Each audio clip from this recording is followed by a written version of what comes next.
Well, everybody, we are getting a follow-up to some drama that I very eagerly covered recently. iilluminaughtii, aka Blair, very popular YouTuber who does sort of documentary-style expose sort of content, has recently gotten into some pretty serious self-inflicted drama. You see, recently on Twitter, she decided it would be a good idea to make a big call-out post to Legal Eagle, claiming that his editors were plagiarizing the editing style of her videos. The evidence she provided was bad. Very, very bad. And not only that, but as it turns out, she also has some pretty dirty skeletons in her closet that, just kind of boiled to the surface because of all of this drama. And not only that, on top of all of that, as I found out because of all of this, iilluminaughtii is literally friends with a bunch of shitheads that I know in the lefty sphere that, have not only proven themselves to be shitty because of bad takes, but also because they hate me, and they hate people that I know that are based. For starters, iilluminaughtii is on a podcast with the Surfs, and on top of that, that isn't where it ends. Apparently, iilluminaughtii is friends with Thought Slime. So, yeah, I think that after the things that have come bubbling to the surface about this particular content creator, my opinions on her are quite low. However, I did a video recently, I did a whole segment going over the drama, going over what she's been canceled for, and of course giving my opinions on it, and now we've had a bit of a development. iilluminaughtii has come out with a video, and she's tweeted it out, and she's captioned it the following: "I'd like to clear the air up about a few things."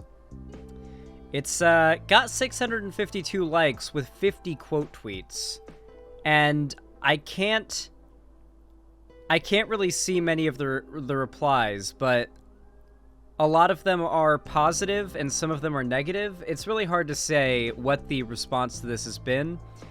The video certainly has a lot of likes, but, well, we'll see whether or not she's able to slide her way out of this one or not. This response video is pretty long, so I don't know whether or not we'll be able to watch the whole thing, but we'll do our best. I'll try to be expedient with my commentary so we're not here forever.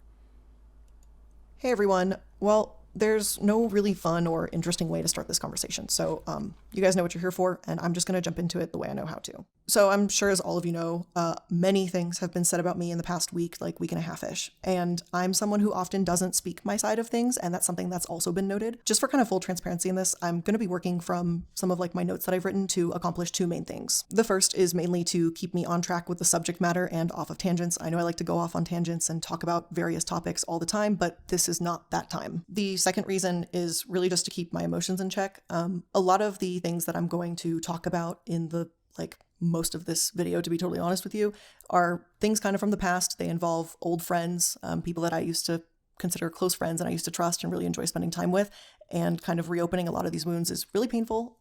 It's really uncomfortable, and it's not something I ever thought I would ever have to speak about, especially not in this kind of way. After a few days of self-reflection and really thinking about what I want to say and how I want to talk about these things, I think now is the right time.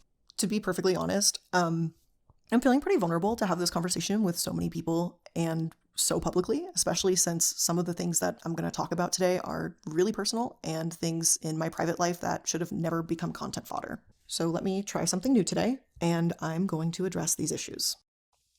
Right from the start, she's already made it very much about herself, and has kind of thrown herself a little bit of a pity party in the average YouTuber apology video kind of way. So, I don't know. I'm on 1.25, so I'll try upping it to 1.5 speed. I don't know. I can't really say whether or not that felt genuine. I feel like I need to say more, or see more, in order to say more. Now, before we get into debunking many false statements that have been made about me, I want to start with an apology. I have apologized privately to Legal Eagle the day after this incident occurred, though I have not been. I want to reach out and apologize for my tweet yesterday. I was quick to protect my editors when they brought this info to me, and I overreacted. I have deleted the tweets. Understood. Thanks for the apology, and thanks for deleting. Publicizing that until right now. maybe this is something I should have said sooner, but I needed the time to think through the events that have preceded. And for those unaware, a short story. My editors came to me about how parts of a Legal Eagle video looked similar to our videos. And then there were messages and an email from one of Legal Eagle's editors asking for more information about how we do certain effects. I looked at the compared images that were brought to me and I said, wow, that does look pretty similar, and I impulsively posted about it on Twitter. Truthfully, I should have looked into this more instead of just putting the information out there the second I had a gut reaction about it. I should have asked him what the emails were about, but I didn't, and I made a mistake, and plain and simple, I was wrong. So to Legal Eagle and team, I just want to reiterate that I messed up, and I'm sorry for any stress this may have caused you and of course to your team. Wait, but didn't she literally post screenshots of the edits she was claiming were stolen? How can she say that she's, like, somewhat exonerated by the fact she didn't know what the contents of the emails that her editors received were? Like, the edits she's claiming were stolen, she showed, and that is what the emails were asking about. That was part of her tweets. She shared examples in her tweet of what she thought was plagiarized, which were the things the emails were about. I'm pretty certain she's blatantly lying here. Maybe you guys can go back to my previous video about the Illuminati drama, but I'm pretty certain in her accusation, at least in the same thread, very shortly after it started, she added the examples that she was claiming were Legal Eagle's editors plagiarizing her editors. Is she blaming her editors, who are kids? Wait, real? Are her editors actually kids? Yeah, she is kind of blaming her editors here, unironically. And we know I'm pretty certain she's lying, because I know for a fact she gave examples. And those examples, not only would she had to have known what the emails were about to know those examples in the first place, but also, how would she know those were the things being plagiarized? Like, it makes no sense. This doesn't line up. Her story isn't straight. I know I apologized privately and removed the tweet. Her story is gay. With that apology, and I'm now publicly sharing that information with all of you. And I want to extend that apology to my audience and to listeners who are disappointed in me for this, because I'm also disappointed in myself. It was a quick-drawn decision and it wasn't thought out. I promise to do better. Now, as we continue in this video, I do want to give you a heads up that there will be Xanderhall, she's blamed her editors for what shit she started before. Oh, are her editors her fall guys? Oh, yeah, I believe it. I believe it, Avalon of Babylon. This seems in character. This is a ruthless businesswoman we're talking about here. Your warnings for various sections as needed. I also want to go ahead and let you know that I will be providing a public Google Drive containing any and all relevant information that I will address in this video, similar to how I provide a source document for every episode of mine. All right, let's see the evidence. Let's start with the first accusation and go from there. After Legal Eagle responded in his tweets, there was another tweet that arose in tandem to this situation. And that tweet was made by another YouTuber called HBomberGuy. And this YouTuber is someone who also creates longer form content. As someone who creates this type of content and researches various topics, the main thing to keep in mind is the source material used. Things like articles, interviews, videos, documentaries, academic essays, and so on and so forth. As video essayists, this is a core concept to both Harris and myself. Before I get into the accusation itself, I want to address the topic of plagiarism. And that word has been tossed around a ton, and it's not something to be taken lightly. And I just want to take a minute to define this word. On screen are definitions for the word plagiarism as defined by Merriam-Webster, Dictionary.com, and the University of Oxford. I'm showing multiple sources defining plagiarism. Okay, I like this definition here. Plagiarism, an act or instance of plagiarizing, something plagiarized. When you're taking a first grade fucking vocabulary test and they ask you to write the definition of a word and you don't know it, so this is a very bad dictionary. I'm sorry, I just felt the need to point that one out. That was very funny. Xanderhall predicted what she said as an apology. Did I really? What'd I predict? I'm sorry, I'm high. I smoked the smart weed. Plagiarism, but the overall definition is going to boil down to this. Plagiarism is to take someone else's idea as their own or to not credit the source. With that definition being clearly identified, let's go ahead and take a look at what Harris brought to the Twitter table. Harris posted this video saying, and I quote, "Personally, at Illuminaughtii, I would define plagiarism as something a bit more specific. For example, copying someone else's documentary directly into your script." Wait, she's immediately defending herself against people's dunking, like counter dunk on her attack on Legal Eagle? Okay, this is such a face-saving video. Oh my god. Am I subbed to her? Oh, I am. I'm unsubbing. Oh, I turn on all notifications, my bad. Unsub, yeah. Jesus Christ. Holy shit. This is, I see straight through. I'm sorry, chat. If you don't, maybe this seems, like, unusual to you, but I see straight through the bullshit on this. My bullshit detector has gotten honed very well over the years, okay? And I see straight through this bullshit.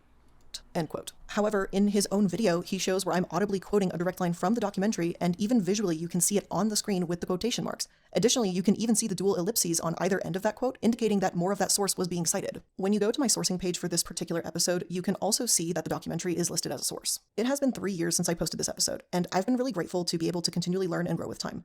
Since then, I've learned to be much more overt and obvious with citations, something that may not have been perfectly clear to me 3 years ago.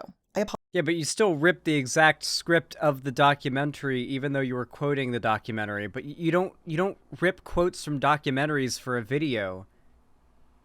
You should find the original. I don't know. Maybe that's just a stretch, but regardless, I mean, they're like, what's her name? Illuminaughtii is seeding the ground that she should have cited better. She should have indicated she was taking a quote from somewhere else better. Apologize for the oversight of not making that quote more clear. At the time of recording, it was really obvious to me that it was a citation of the documentary, especially in full context of that section of my video, because that section was wholly dedicated to Brian Deere's work. And for some clarification, I would like to provide both you and Harris with the script that I was working off of. It will be available in the Google Drive. While I believe emphasizing the key phrase of the quote about stopping injections on autistic children was, and still is, very important to point out, the quote should have been fully displayed on screen. This was certainly a poor editing choice, and it's an editing style that I no longer utilize, but it's most certainly not plagiarism. But with that being said, I still want to take accountability where it's needed, so I still would like to apologize for the citation not being made more clear visually in that video. Harris, I am also someone who takes plagiarism seriously, and I do see where your criticism comes from, but unfortunately, this was simply an oversight on an editing error, but not an act of plagiarism. To me, at the time of the recording, the entire section was very obviously a citation, even as seen in the script. There was a visual change to break up the many words that would otherwise be just chunked onto the screen, which, looking back at it, despite not being so visually appealing to have tons of words on the screen, this should have been.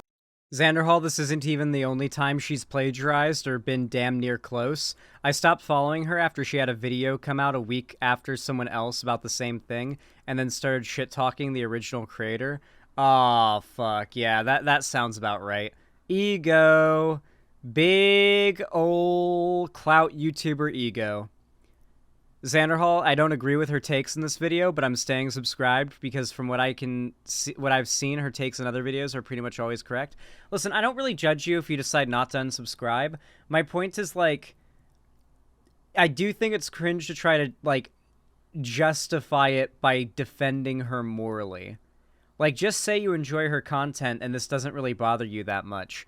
Because, like, I would say that, like, this is a pretty I think this is demonstrative of a pretty poor moral compass,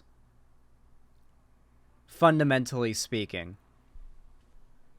An opportunity to provide that full quote to avoid any confusion like this whatsoever. Based on the definition of the word plagiarism, his claims are simply false. Not only is the source quoted on screen, it's also cited in the sources list, which again, I will provide in the Google Drive. As a more seasoned video essayist now, I've been lucky that I'm able to continue learning how to showcase facts and other relevant materials in an interesting and educational way, and I'm really excited that I get to continue doing that. I'd like to think that in the last 3 years, myself and my team have grown to create better content that is educational and entertaining, and this is clearly an example of how we have improved since that time. I have nothing but love for everyone on my team, from editors, writers, artists, and even some of the not so fun kind of clerical duties like payroll. I'm always going to have their back, even if sometimes things slip through the cracks. We're a team of people who make human mistakes. We're going to continue to improve content as the years continue, and we'll always be able to learn and improve from the past. Yeah, that was the most canned fucking corporate response I've ever heard in my life. I see through this bullshit. I don't believe it. The story not being straight from the beginning of the video is really not a good look. That really makes it impossible for me to have any charitability for her in any of the rest of the video after calling out that what I'm pretty certain I was able to call out a blatant lie in the first minute. I'm almost certain. Xanderhall, it's pretty much my take, TBH. I enjoy her content, but I'm not going to defend her over this. Very good take.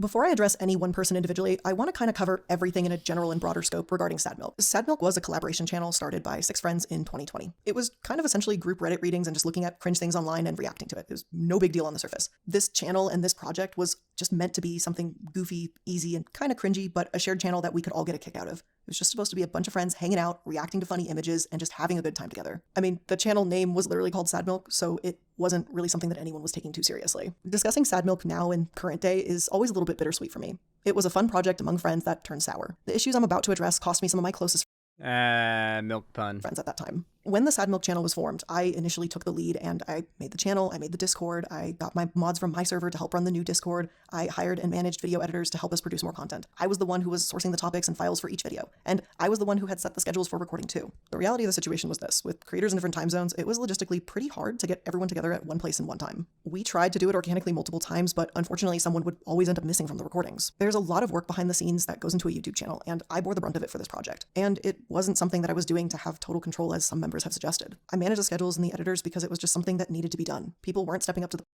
Okay, I'm sorry, but it's literally several people who were involved in this project's word against just yours.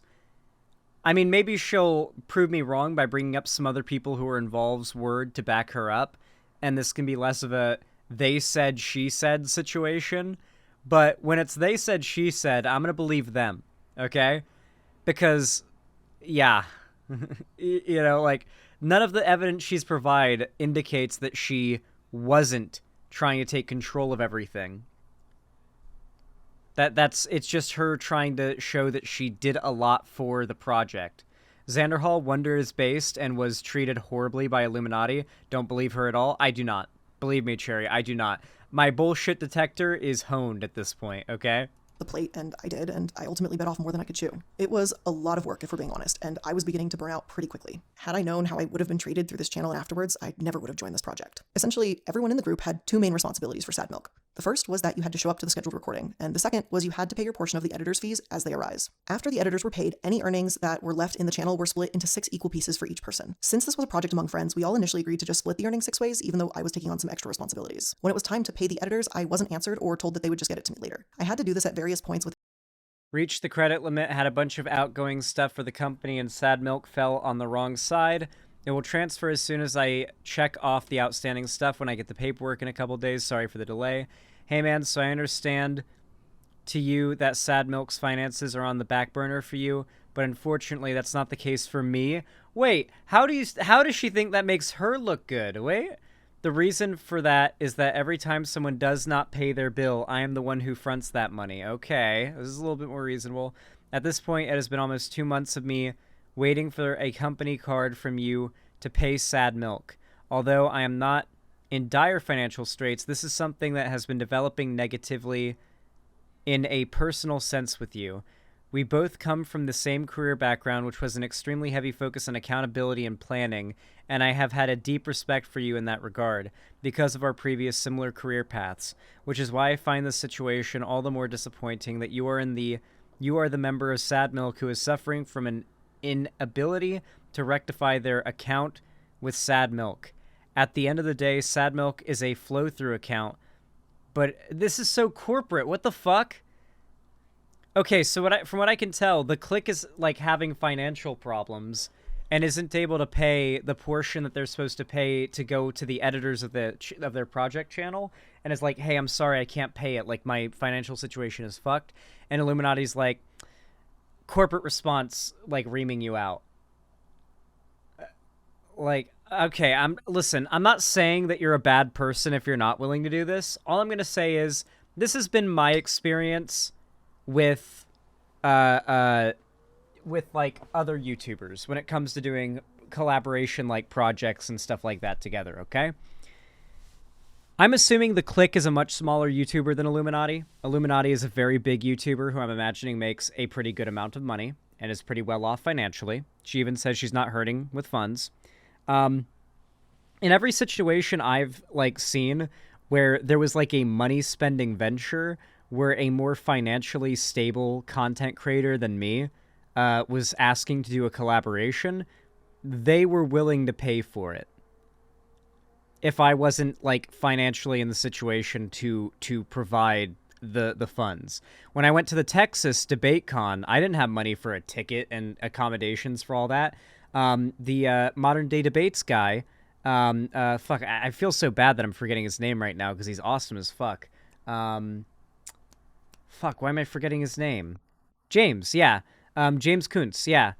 James Kuntz is like a super nice dude, and he literally paid, as well as for quite a few other people, but like he paid for my flight and my accommodation while I was there in Texas at that hotel doing that debate convention.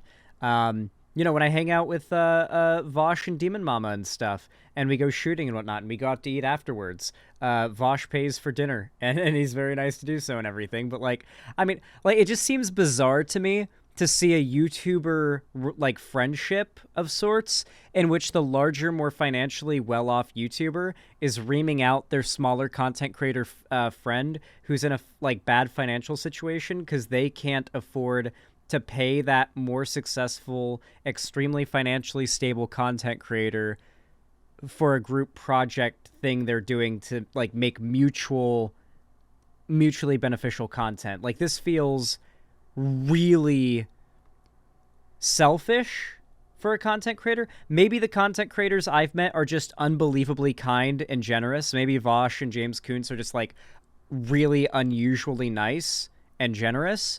And that could be the case. I'm open to that possibility. But I feel like iilluminaughtii is being weirdly mean here. The vast majority of the members of the group. They would eventually get around to reimbursing me only after I expressed in group meetings how I was upset that I have to do everything, and I also got stuck footing the bill too. What quickly transpired was that members either couldn't or wouldn't reimburse me for the editors. For clarity's sake, I do want to disclose that we as a group later revised our agreement after paying all editors and creative freelancers that 5% of remaining earnings would go directly to me for the administrative work that I was doing. After that, the remaining earnings would then be split amongst the group evenly. Ultimately, the channel made very little, and it actually cost a lot more than we earned a majority of the time. Something the Click brought up in his Twitter thread was that I was angry and yelled in a meeting, but what he didn't share was the context of that meeting. As I've previously stated, the scheduling and money issues had been an ongoing problem. In the meeting that he vaguely references on Twitter, this is what actually happened. I had become more and more frustrated about how I was doing all of the work, I was doing all of the maintenance, and then I was also having to financially foot the bill to the project. As I said, it was burning me out pretty quickly, and I was thinking about leaving the group. Ozmedia suggested that he try to run the meeting and I not attend, and I agreed. But One Topic and Click were very insistent that I be there, even though I said I was not ready to talk and I needed more time. So when I entered the call, I tried to let everyone know that I was uncomfortable with having this conversation and I was not ready to have it. Again, I would like to point out that at this point in time, these were still my friends. These were people that I liked and cared about. Letting your friends know, hey, I'm not okay right now, I'm really stressed and hurt, while you all get to stream, I still have to pick up the pieces to keep this channel going, is a really difficult conversation to have. Before the meeting started, I was told that if I didn't show up, that they would not have the conversation with me and everything would just stagnate. So This was a voluntary side project channel, by the way. Tried to put the channel and my friends' needs above my own. Reluctantly, I joined the conversation, and as I was speaking, One Topic... And this is like a YouTuber who has 1.67 million subscribers. Holy fucking shit. This video alone has 631,000 views in a day. Alright, I have only my own CPM and my own channel performance to go off of, and I'm gonna guess, based on the content she makes, iilluminauttii's content probably has higher CPM than mine. I'm going to guess that one video alone probably netted her close to $3,000 in ad revenue if she monetized it. I'm pretty confident. And that's assuming her CPM is close to mine. Because my channel right now gets 1.6 million views a month, and her channel gets like a third of that per video sometimes in a day. So like, this is a big content creator, and her pity party on this particular issue does not sway me. She's losing subs. That's good to know. Talked over me, and out of frustration of this happening yet again, I raised my voice and said, can you shut up and let me talk for once? And he left the call, and that's the last time I ever spoke with him. Looking back at it now, I should not have spoken to my friend like that. I felt that I wasn't given time to process and think things through, and in process of, emotion vomit came out. One Topic, I would like to apologize for that, this time publicly. Clearly, this was a situation that affected all of us very deeply and personally, and this was an exciting idea, but one that never really took off the way I think we thought it could. To all of the members of Sad Milk, I just want to say that I'm very sorry that I caused you stress throughout this project. I want to take a couple minutes to bring up the Click and the many claims that he made on Twitter recently. The Click brings up how, as he puts it, a very convenient series of videos resurfaced with him saying some not-so-savory things after he left Sad Milk. His old videos, as he puts it, aged like milk. They did. I'm not going to dive into it further. The information's out there if you so choose to look. And as Click stated, those videos are 11 to 14 years old. And to be perfectly clear here, those videos So from my understanding, basically a video or like clip of him saying some problematic shit came out from like 2009. Like literally people that are standing Illuminati and trying to like make excuses for and all this dug up old videos that this guy made in 2009 to try to cancel him. Now that's digging deep. Videos are not any of the reasons as to why we split ways in Sad Milk, as Click tries to insinuate. Even back in 2020, I had stated that those videos had nothing to do with the ending of Sad Milk. I was actually unaware of those videos at the time of our friendship, but had I been aware of them, that friendship would have likely ended sooner. Unfortunately, when those videos surfaced, Oh my god. Yeah. Oh, I had no idea that he'd said such horrible things back in 2009. But honestly, if I'd known that, I wouldn't have even been friends with him. So actually, he's a bad person, and honestly, it's my fault I didn't cut him off and stop being friends with him sooner. How manipulative. Look at how deviously she's changing the narrative. How many people watched this video and didn't catch this? I'm so glad I've gotten so good at like noticing manipulation. I know what she's doing, and it is transparent as fuck. I hope you guys see it now that I'm pointing it out. it wasn't really all that shocking to me, as Oz Media and I had actually talked about how Click had been using the R slur while we played games together. I thought, or I wanted to assume, that I had misheard, but Oz said Wait.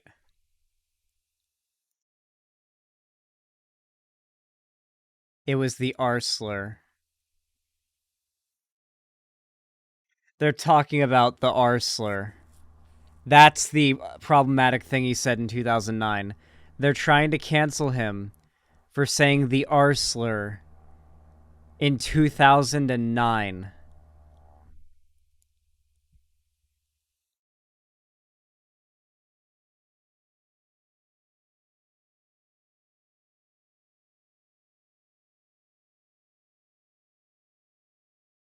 That's retarded. that he was uncomfortable with it and said something, but the language continued. Click, you are right. Those videos in question are old, and at this point, they're kind of irrelevant. People can learn and people can change. That being said, at the time in 2020, Click was still using horrifying language and slurs that have long been deemed unacceptable. I'd now like to address the Click's claims that I had any involvement in trying to gain control of his Discord server by, as he says, tossing around accusations at staff. Because unfortunately, Look at my leftists, dog. I'm never getting healthcare. there were some truly sinister things occurring in the Click's Discord that were brought to my attention. For this next section, I would like to provide a trigger warning. There will be mentions of explicit sexual language, mentions of pedophilia, graphic imagery, and inappropriate behavior around minors. Before I go any further into this, I want to mention that there's going to be resources in my description box regarding what I'm about to discuss now. Okay, let's see. Let's see what you got. All right, let's see if we got something spicy. I do think it's relevant to bring up that in 2019, the Click's channel was terminated by YouTube for sexual content. At the time, a few YouTubers, including myself and Oz Media, band together to help reinstate Click's channel. Oz spoke to his MCN representative, and I spoke with YouTube directly. This is something that I now look back on with so much regret. Had I known at the time what was going on behind the scenes, I never would have participated in helping Click with his channel. Allow me to explain the situation a little bit. The Click and I had shared Discord moderators around the time of Sad Milk being created. Due to the Click's inaction, our shared moderators had brought a situation in his server to my attention, a situation involving pedophilia. In Click's Discord, there was a 19-year-old bragging about a 12-year-old that he was claiming to be involved with. A moderator reached out to get more information on this situation. This 19-year-old then reiterates, and I am directly quoting this here, "I talked with my therapist about it, even too, and he told me as long as I don't touch her, it's okay." Click and his team did not pursue any immediate action to ban, restrict, or report this individual. So those shared mods came to me, and they told me that they were uncomfortable. So Okay. I don't know what happens from here, and also I'm going to look at Click's response to this, but I have a Discord server, and right now I have 85,000 subs, okay? So I'm like a relatively small channel, right? Right now, in terms of member count, my channel, or my Discord is currently at a little over 6,000. By the way, join my Discord server. Let's pump those numbers up. These are rookie numbers. A little over 6,000 members. I've got a team of moderators and admins, and they do their best to be on top of everything that's happening there.